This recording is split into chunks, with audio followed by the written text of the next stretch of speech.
Eto na, masarap na panghimagas mula sa Cuba. Ang takbok ngayong gabi sa Midnight Express. At ang pangunahing sangkap, lumang tinapay. Narito na si Mikael Daes. Guys, ngayong gabi bago kayo matulog, pupunta muna tayong Cuba at kakainin natin ang kanilang panghimagas. Game?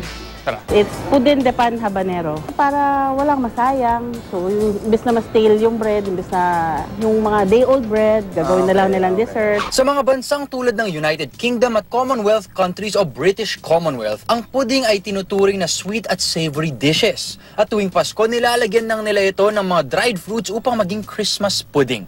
Pangkaraniwang matamis lang ang lasa ng mga gawang pudding dahil sa mga sangkap nitong vanilla at gatas.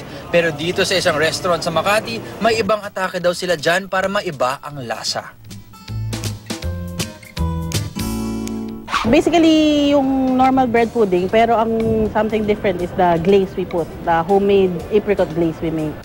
Medyo may konting distinct. Mahilig ko sa bread and mahilig ko sa pudding. And ginawa siyang bread pudding, malambot yung tinapay. Tapos in fairness, medyo masarap yung apricot glaze nyo. Biglang lumilitaw na lang dun sa pag ginunguya mo siya. And guys, mahilig ba kayo sa leche flan? Pero pupunta kayo sa kabilang dulo ng mundo, huwag kayong mag-alala dahil yung bread pudding magkasing sarap lang. Ako po si Mikael Daes, this is Midnight Express. Good night.